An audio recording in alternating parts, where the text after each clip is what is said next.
Troisième événement, le 25 janvier 1993.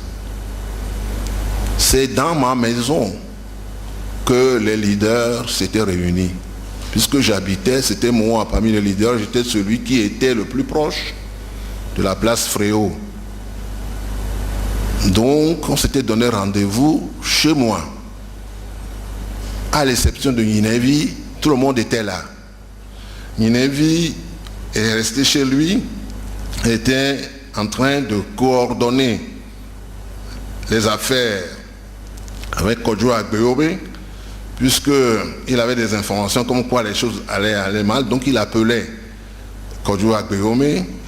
Ça, je crois que sur ce point-là, chacun a pu vous dire exactement comment les choses se sont passées, mais nous, on attendait Ninevi chez moi, à la maison, à Noukope, à quelques mètres de la paroisse franciscaine de Hanoukope, et tout le monde était là, Tchobo Boukari, Agboyibo, Ayeva Zarifou, tous à l'exception de Ninevi. Antoine Folly n'était pas venu. Si je le mentionne, c'est que ça a son importance après. Alors on est là, on attend. Je téléphone à Ninevi de temps en temps. Il me dit, mais écoute, les gens sont là depuis longtemps déjà. Ils vont finir par se disperser ou se décourager. Mais les hommes et les femmes, je dirais même les femmes et les hommes, ils sont arrivés à cette place. Ce n'étaient pas des gens qui pouvaient repartir. Ils étaient là avec une bougie pour accueillir nos hôtes de marque qui étaient de passage. Le ministre français Debarge, ministre de la coopération, Debarge, ministre de la coopération, et le ministre adjoint des Affaires étrangères, Schaeffer, de l'Allemagne. Ils étaient partis en avion pour rencontrer le chef de l'État qui se trouvait à Pia. Nous avions décidé depuis longtemps, lorsque nous avions appris qu'ils allaient venir, que nous allions leur faire une réception populaire pour qu'ils puissent aller dire à l'extérieur ce que voulait le peuple togolais. Il y avait une foule considérable. Mais le temps passait. Le temps passait. Je rappelle Ninevi, je dis, mais tu sais, il faut que... Il me dit, mais l'avion n'a pas décollé de Niamtougou. L'avion n'a pas décollé. Donc il ne faut pas qu'on aille s'exposer là-bas des heures et des heures sans être sûr. Je reçois un coup de fil. Quelque temps après, c'était M. Gbikpi Benissan, le syndicaliste, qui me dit, mais Edouard, je ne sais pas. Les gens commencent à s'impatienter, ils attendent les leaders. Je lui dis, mais j'ai vu une Ninevi qui me dit qu'il est en communication avec la tour de contrôle pour savoir si l'avion va atterrir, et comme ça, on n'irait pas là-bas trop longtemps à l'avance. Il dit, qu'est-ce qu'on fait alors? Je dis, demande à Koukbaja Touré, que Dieu ait son âme, lui aussi a quitté cette terre. Koukbaja Touré qui était célèbre par ses turbans. Je lui dis, demande-lui, c'est un excellent orateur, il va trouver, il a du bagou, il va trouver des choses à dire pour maintenir la foule, pour contenir la foule. Il a dit, bon, je vais le faire. Il est parti, il a vu Koukbaja Touré qui, avec les fanfares et les orchestres, essayait de parler à la foule. Puis subitement, je reçois un autre coup de fil, toujours du même pipi. Il me dit, mais Edouard, ça va mal, hein? J'ai l'impression que maintenant on voit des gens s'agiter partout. J'ai l'impression que les militaires sont en train de faire du grabuge un peu plus loin. D'ailleurs, j'entends des coups de fil, j'entends des coups de feu. J'entends des coups de feu. Edouard, j'entends des coups de feu. Écoute toi-même. Et depuis là-bas, j'entendais dans le répondeur des coups de feu.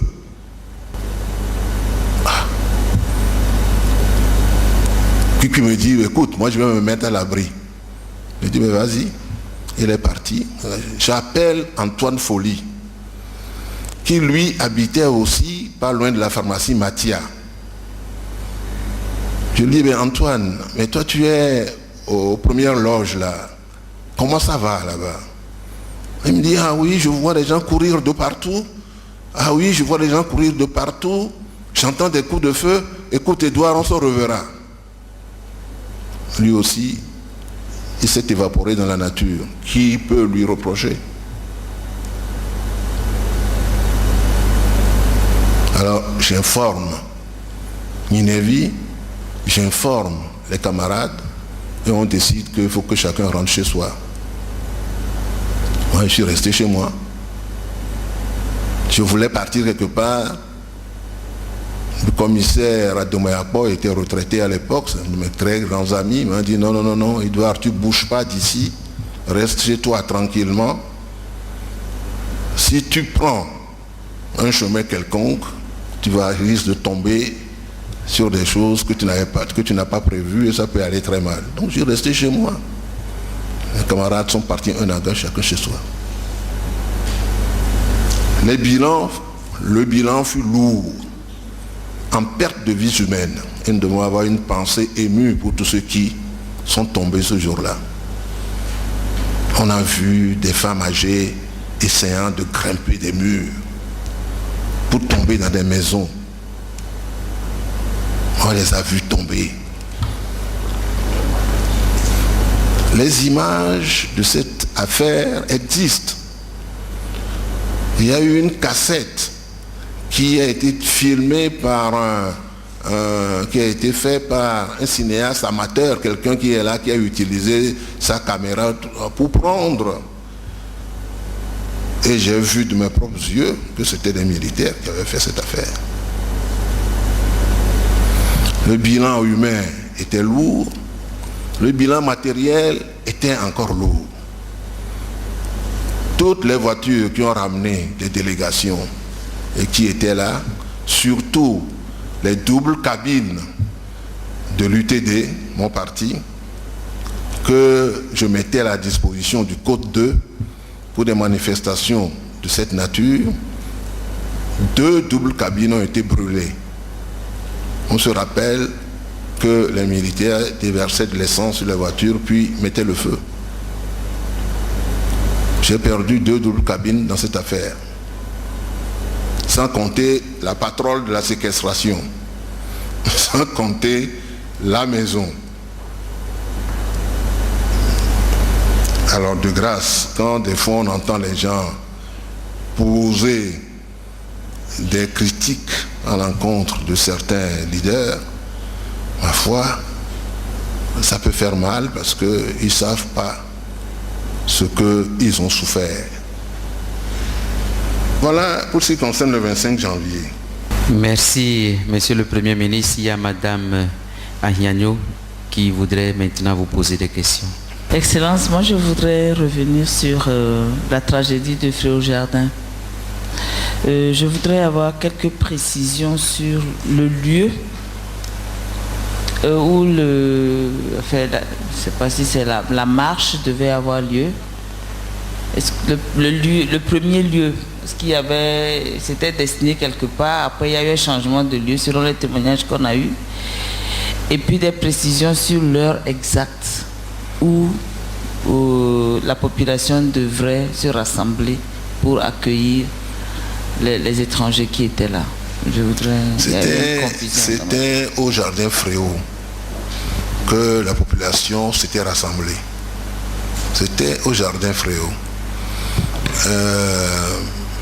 On avait fait un podium pour asseoir les personnalités, disons les leaders des partis politiques et surtout nos hôtes. Donc tout était prévu à la place Fréau. On a dû changer de place. On devait aller quelque part. Oui, on a trouvé ça plus... Oui, oui. C'est ça. Ouais. On voulait recevoir le ministre de Barge, la coopération, et le ministre des Affaires étrangères, adjoint des Affaires étrangères allemand, au Palais des Congrès.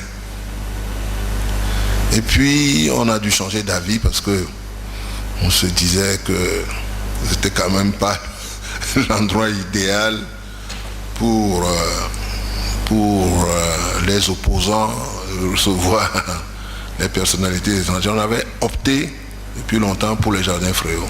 Les heures, on devrait normalement être là-bas à partir de 15 heures. Hein.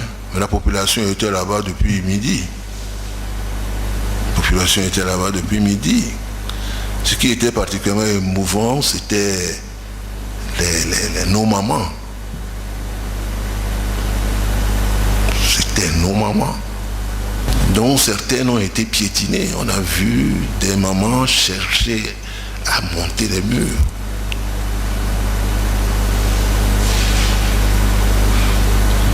Bon, ouais, tout ça. Mais vous savez, toutes les révolutions sont pareilles. Toutes les révolutions sont pareilles. Elles sont toujours porteuses d'éléments d'émotion, des choses qui ne s'acceptent pas facilement, des situations totalement navrantes. Mais il faut aujourd'hui avoir une vision globale de ce que c'est qu'une révolution. C'est une vraie révolution qu'on a entamée. Et comme toutes les révolutions, elle va dans toutes les directions.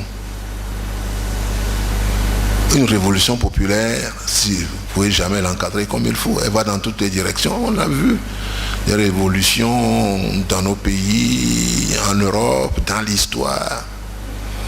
Des révolutions populaires qui ont accouché des régimes de droite, des régimes totalement bourgeois, ainsi de suite. Donc il faut avoir une vision. On ne peut pas enlever le pathos. C'est très difficile de faire fi du pathos. Mais il faut quand même prendre encore là également du recul. C'est une affaire d'athlète. Hein? Le pardon, c'est une affaire d'athlète. C'est une affaire d'athlète, le pardon. Il faut 100 fois sur le métier remettre l'ouvrage et se dire que quelque part on fait bien, dire que quelque part ça me coûte, mais je sais que ce qu'on fait là c'est bien.